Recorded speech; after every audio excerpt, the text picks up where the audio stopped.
자, 역사를 가장 역사답게 가르친다고 자부하는 황연필입니다. 최근에 일제강점기가 살기 좋았다라고 잘못 생각하는 친구들이 상당히 많은데요.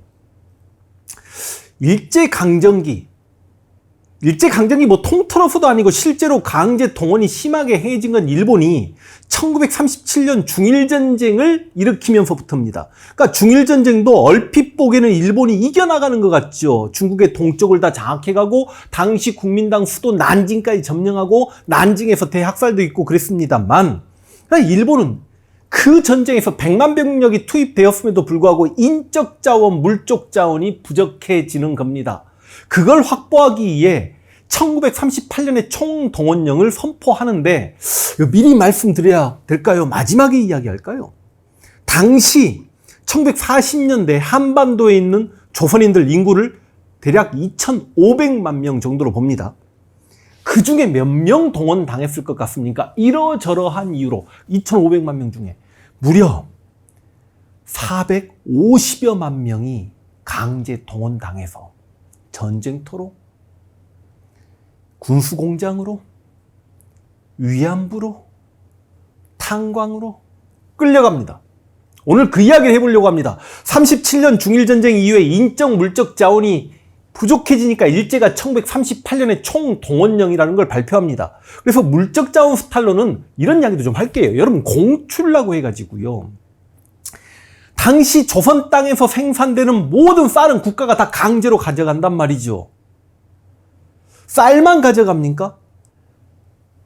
총알이 부족해. 총알 만들겠다고 교회 종, 학교 종, 집안에 있는 제사 지내는 그릇, 제기, 절에 있는 종 이런 거 가져다가 녹여서 총알 만들었단 말이죠. 가축까지 전부 다 끌고 갑니다. 그러니까 여러분, 1940년대에는 우리 시골 마을에서 꿀꿀 소리, 음메 소리, 꼬꼬댁 소리가 아예 안 들렸다라고 생각하시면 됩니다. 얼마나 많은 가축을 끌고 가냐면 그 과정 중에 우리 천연기념물 개가 거의 멸종 직전까지 가죠. 그게 삽살개입니다. 아, 삽살개 털 복실복실하잖아. 그거 방한복으로 쓰겠다고. 그래서 여러분, 삽살개 보존협회가 일제강점기에 우리 동물 중에 가장 탄압받은 사례가 어찌 보면 삽살개니까 이 삽살개를 독도에 기증한 거 아닙니까? 왜냐면 일제가 혹여나 또 한반도를 침략하려면 독도부터 시비를 걸 거고, 그 독도에서 일본군을 지키거라라고 하면서, 그래서 독도에는 삽살개와 독도 수비대가 함께 이렇게, 물론 그 삽살개가 독도에 있는 그 새 알을 많이 까먹기도 해서 좀 문제가 된다는 이야기도 들려옵니다만, 이게 공출입니다. 그러면 이제 진짜 동원 이야기를 한번 해볼게요. 바로 38년 총동원령이 발표되면서 그 1938년에 지원병제라는 걸 실시합니다. 스스로 일본군이 되고 싶은 자는 지원하라. 그런데 그 일제에 친일하려는 걸 증명하고자 했던 사람들이 자신의 자식들을 실제로 일본군 군복을 입혀서 전장에 보내거나 돈을 벌기 위해 전장에 나간 사례가 있는데, 이건 정확히 수치가 드러나지 않지만 몇천 명 정도 되는 걸로 알고 있습니다. 그리고 바로 다음해인 1939년부터 강제 징용이 시작됩니다. 와, 여러분, 이때부터 징용이 시작돼가지고요, 1945년까지 징용으로 끌려간 조선인이 103만 명입니다. 그럼 조선인이 징용으로 끌려갈 때 가장 많이 끌려간 곳이 어딘지 아십니까? 징용으로 끌려간 조선인 중에 40%는 탄광으로 끌려갑니다. 탄광으로 끌려간 징용 대상자들이 과연 몇 프로가 살아서 돌아왔는지 우리가 이런 게 연구 성과가 없습니다. 우리 연구해야 된다고 생각합니다. 그들이 제대로 급료를 받아서 돌아왔습니까? 급료를 받아서 돌아왔다는 사람이 거의 없습니다. 얼마나 고생을 했겠습니까? 그런데 요즘에 이제 징용 문제가 시끄럽죠. 이게, 이 징용이라는 게 일본이란 국가 차원에서 강제로 징용 끌고 가서 어떤 기업에 이렇게 숫자를 채워 넣어주고 그런 게 아니라, 일본의 민간 기업, 특히 미쓰비시가 유명하죠. 그 미쓰비시에서 직원이 아예 조선으로 옵니다. 동네 곳곳으로 옵니다. 그래서 그곳에 조선 총독부의 지원을 받아서 당시 주재소와 파출소와 그리고 면장과 면서기관, 경찰들과 함께 가서 징용 대상자를 데리고 오는데, 그걸 거절하면 바로 폭행이 가해지고, 그리고 여러분, 아까 내가 식량 공출 이야기했죠. 강제로 식량을 다 국가가 빼앗아 갔기 때문에 일제강점기 내가 일본을 지금 국가라고 이야기했습니다. 조선 총독부가 빼앗아갔기 때문에 조선인들이 굶어 죽지 않기 위해서는 식량이 배급돼야 되는데 징용을 거부하게 되면 자기 가족에게 가야 될 식량 배급까지 주지 않아 버립니다. 이거 일종의 연좌제죠. 그래서 103만 명이 그렇게 징용으로 끌려갔고 이 징용으로 끌려가신 분들이 제대로 급료를 받지 못했기 때문에 미쓰비시나 이런 곳에 아니 제대로 된 배상을 해달라고 요구하는데 지금 일본 측에서는 그럴 수 없다. 1965년 한일 수교하는 과정에서 국가 차원에서 3억 달러를 주었기 때문에 박정희 정권에서 추후 배상권 포기 각서에 도장을 찍었기 때문에 대한민국 차원에서는 아니 미쓰비시 같은 기업에 그 징용으로 끌려간 사람들의 임금에 대한 요구를 할 수가 없다. 그러나 이건 국가 차원의 배상 조약이었고 개인 청구권은 남아있는 거 아닙니까? 그런데 지금 일본에서는 야 우리가 3억 달러 준 걸로 너희 대한민국의 포항제철이나 이런 기업들이 성장했으니까 포항제철이나 그런 곳에서 그 징용으로 끌려간 사람들 임금을 대신 좀 책임져 주면 안 되겠냐? 이런 복잡한 문제를 지금 대한민국 대통령 윤석열은 일본의 눈치를 보고 있단 말이죠. 이게 징용 문제고 1943년에는 학도 지원병제. 학생이에요.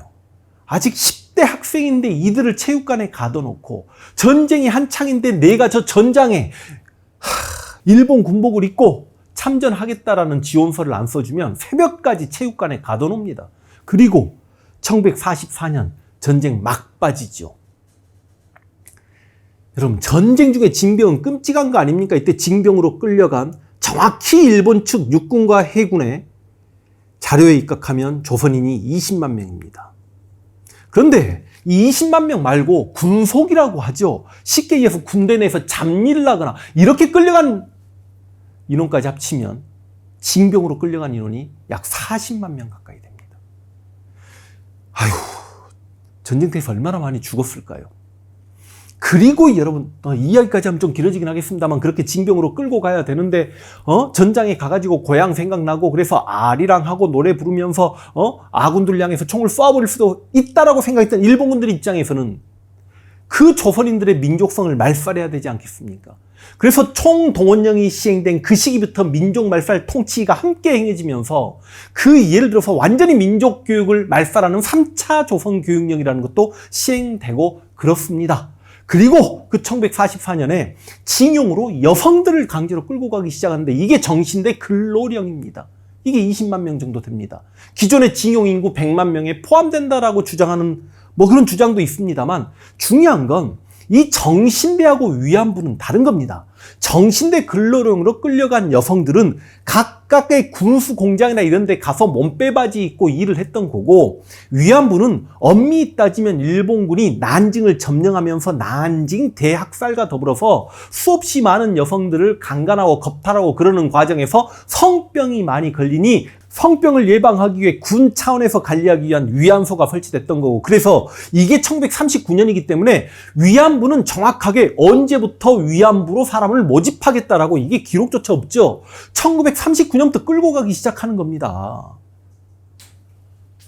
그래서 여러분 1944년, 1945년까지 그렇게 10대 후반부터 20대까지 여성들을 끌고 갔는데 그 숫자를 우리가 5만에서 7만으로 봅니다. 그리고 징용, 징병, 위안부, 정신대 한반도 바깥으로 끌려간 숫자가 170만 명이면 한반도 여기저기 공장과 댐 건설 현장 아니면 제주도 같은데 공항 건설 현장 여기저기 끌려간 인구까지 합치면 450만이 된다. 그래서 제발 일제강점기 일본의 만행을 제대로 이해하고 카이로 선언에서 한국인들이 노예적 삶을 살고 있는데 유의하여 한국을 적절한 시기에 독립시키겠다라고 했던 미국의 루즈벨트, 영국의 처칠, 중국의 장제스가 한국인들을 노예로 바라보고 있었다. 그런데 그런 일본이 그렇게 고맙습니까?